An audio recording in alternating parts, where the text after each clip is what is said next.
అలా సీత పిచ్చుక ఒక అడవిలో పూలదండలు అమ్ముతూ జీవనం గడిపేది.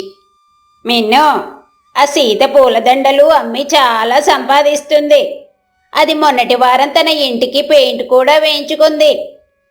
తగలబెట్టేస్తాను, సీత పూల తోటను నేను తగలబెట్టేస్తాను.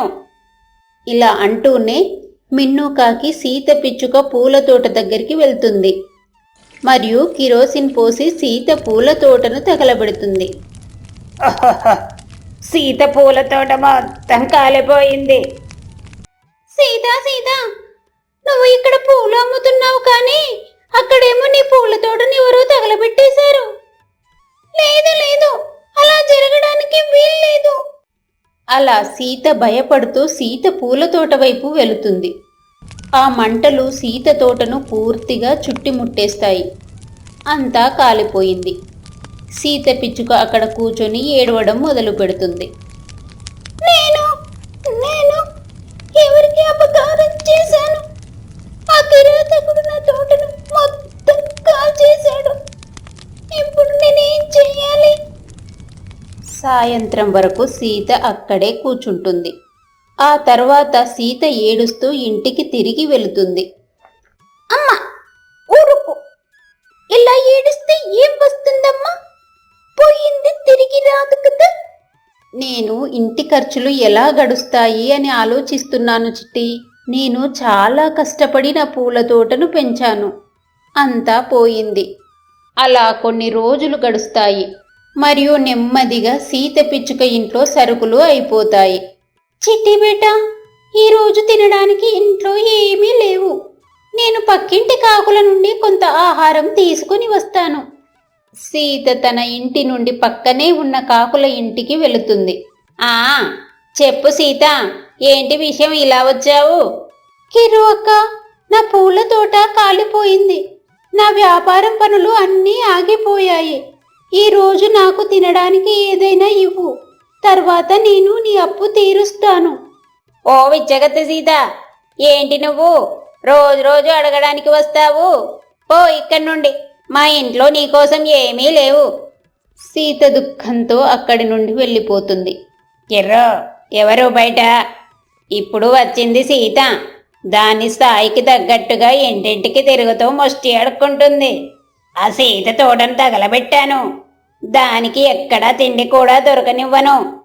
అలా మిన్నుకాకి కిర్రుకాకి సీతను ఏడిపిస్తూ ఆనందం పొందుతాయి. సీత పక్కనే ఉన్న పావురం ఇంటి ముందు కూర్చొని ఉంది. సీత పిచ్చుక కాకులు మాట్లాడుకున్న మాటలు వింటుంది. అది తిరిగి ఎగురుతూ మళ్ళీ కాకుల ఇంటికి వెళుతుంది. కాకి, ఓ నల్ల కాకి, నా తోటకు నిప్పు నువ్వే పెట్టావా? నాకు ఏం అవసరం ఉంది నీ తోటకు నిప్పు పెట్టడానికి? అవును, ఒకవేళ పెట్టాను, నువ్వేం చేసుకుంటావో చేసుకో. ఎక్కువ మాట్లాడావంటే చంపేస్తాను. మీరు మంచి పని చేయలేదు. చూడు, ఒకరోజు మీరిద్దరూ ఈ పనికి పశ్చాత్తాపడతారు. నువ్వు వెళ్తావా లేక ఒకటి వెయ్యాలా? నా మీద చెయ్యి వెయ్యకు, నేను వెళ్తున్నాను. సీత పిచ్చుక అక్కడి నుండి వెళ్ళిపోతుంది.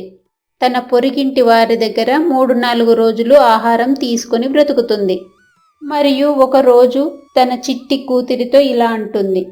చిట్టి బేటా, పద, మనం నీ మేనమామ దగ్గరికి వెళ్దాము మరియు వారి నుండి కొంచెం డబ్బు తీసుకుని వేరే పని చేసుకుందాం.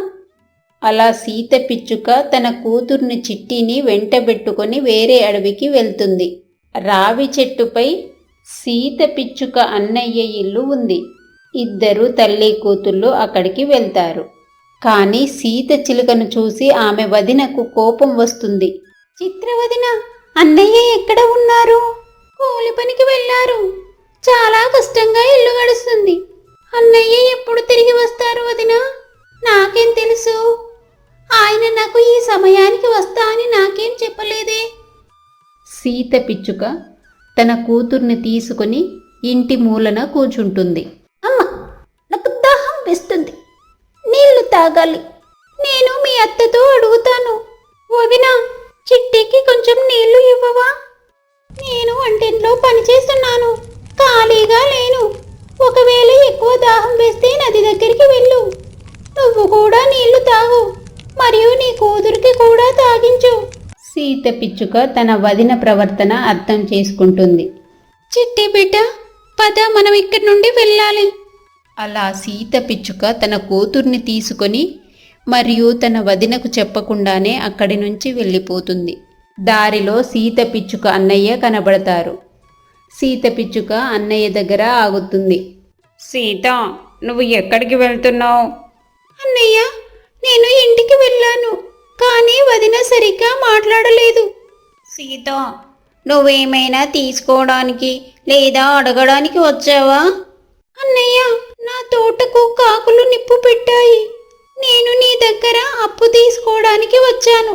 నా పని మొదలయ్యాక తిరిగి ఇచ్చేస్తాను. లేదు సీత, ఇప్పుడు నా దగ్గర నీకు ఇవ్వడానికి ఏమీ లేదు. ఆస్తిలో వాటా అయితే నువ్వు తీసుకున్నావు. ఇప్పుడు నీకు ఇవ్వడానికి నా దగ్గర ఏమీ లేదు. అలా అంటూనే సీత చిలుక అన్నయ్య అక్కడి నుండి వెళ్ళిపోతాడు. తల్లి కూతుళ్ళు తిరిగి తమ అడవికి వెళ్ళిపోతారు. దారిలో ఒక భోజనం హోటలు ఉంది.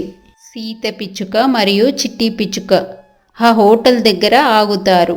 ఆ హోటలు మయూగద్దది. మయూ అక్క, నేను మరియు నా కూతురు ఆకలితో ఉన్నాము.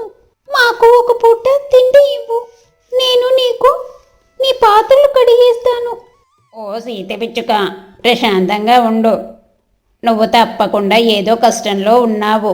కూచో, నేను ఇప్పుడే నీకు తిండి ఇస్తాను. ఆ మయూగ్రద్ద సీత పిచ్చుకకు మరియు చిట్టి పిచ్చుకకు తిండి ఇస్తుంది. సీత పిచ్చుక మరియు చిట్టి పిచ్చుక తినడం మొదలు పెడతాయి. సీత, చెప్పు, నాకు నీకేం కష్టం వచ్చింది? సీత పిచ్చుక మయూగ్రద్దతో తన కథంతా చెబుతుంది. ఆ, పని చేస్తావా మరి? నీకేమైనా పని అవసరమా? ఒకవేళ దొరికితే తప్పకుండా చేస్తాను.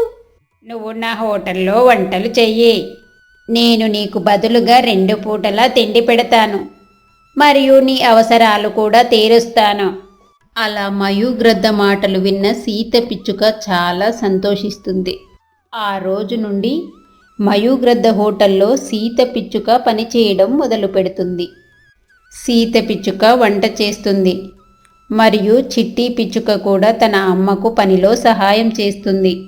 సీత పిచ్చుక చేసిన వంటలు అందరికీ చాలా బాగా నచ్చుతుంది. మయూగ్రద్ద హోటలు అంతకు ముందు కంటే రెట్టింపు నడవడం మొదలవుతుంది. ఇలాగే కొన్ని రోజులు గడిచిపోతాయి. ఒకరోజు సీత పిచ్చుక వంట చేసి కూర్చొని ఉంది. కానీ ఇంకా దాని యజమానురాలు మయూగ్రద్ద రాలేదు.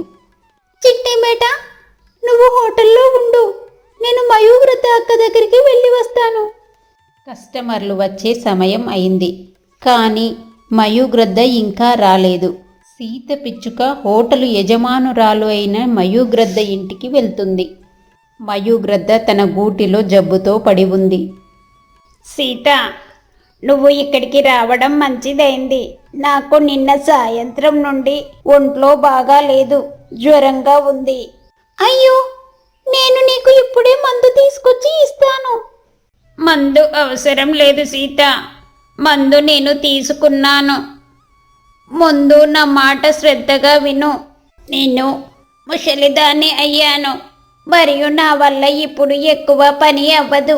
నువ్వు నా హోటల్ని నడిపించు, మరియు ఏ పేద పక్షిని కూడా ఖాళీగా పంపకు. వాటికి తిండి తప్పకుండా పెట్టు. మయూ అక్క, నీకేం కాదు. నీ జబ్బు తగ్గిపోయి నువ్వు మళ్ళీ ఆరోగ్యంగా ఉంటావు. సీత, నేను చాలా రోజుల నుండి నీలాంటి పక్షి కోసం వెతుకుతున్నాను. నువ్వు నిజాయితీగా మరియు కష్టపడి పని చేస్తున్నావు, మరియు నా పనిని ముందుకు నడిపించగలవు. ఈ రోజు నుండి ఆ హోటలు నీది. సీత పిచ్చుక తిరిగి హోటలుకు వెళ్తుంది మరియు హోటల్లో పని మొదలు పెడుతుంది. సీత పిచ్చుక చాలా కష్టపడి పనిచేస్తుంది, మరియు దానికి కొద్ది రోజుల్లోనే మంచి లాభం కూడా వస్తుంది. కొద్ది రోజుల్లోనే సీత పిచ్చుక మంచి లాభం పోగు చేసుకుంటుంది. చిట్టి బేట, నేను సగం లాభం మయూగ్రద్ద యజమానురాలికి ఇచ్చి వస్తాను. ఆమె మనకు చాలా సహాయం చేసింది కదా. అలా చిట్టి పిచ్చుక మయూగ్రద్ద ఇంటికి వెళ్తుంది. లోపలికి వెళ్ళేసరికి మయూగ్రద్ద చనిపోయి ఉంది. మయూ అక్క, నువ్వు నన్ను చాలా త్వరగా విడిచి వెళ్ళిపోయావు. నాకు చాలా పెద్ద సహాయం చేశావు. నువ్వంటూ లేకపోతే నేను నా చిట్టి ఏమైపోయే వాళ్ళము. నువ్వు నాకు ఆహారం పెట్టావు, మా జీవనానికి ఒక దారి చూపించావు. ఆ రోజు నుండి ఆ హోటలు సీత పిచ్చుకది అయిపోతుంది. మరియు సీత పిచ్చుక చిట్టి పిచ్చుకతో కలిసి బాగా అభివృద్ధి చెందుతుంది.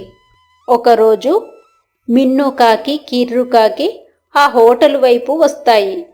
సీత, నువ్విక్కడ పాత్రలు కడుగుతున్నావా, లేదా మట్టి పొయ్యి మీద రొట్టెలు చేస్తున్నావా? ఓ కాకులారా, ఇది నా హోటల్.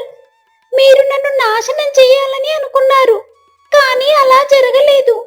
నేను అంతకు ముందు కంటే ఇప్పుడు చాలా బాగున్నాను. మరియు నేను ఇప్పుడు ఆ బలహీనమైన పిచ్చుకను కాదు. మీరిద్దరూ పారిపోండి ఇక్కడి నుండి, లేదంటే మిమ్మల్ని వదిలిపెట్టను నేను. అలా కాకులు అక్కడి నుండి భయపడి వెళ్ళిపోతాయి. సీత పిచ్చుక మరియు చిట్టి పిచ్చుక ఆనందంగా జీవనం గడుపుతాయి. ప్రియమైన మిత్రులారా, ఈ కథను లైక్ చేయండి, మీ స్నేహితులకు షేర్ చేయండి, మరియు మా ఛానల్ని సబ్స్క్రైబ్ చేయడం అస్సలు మర్చిపోవద్దు. ధన్యవాదాలు.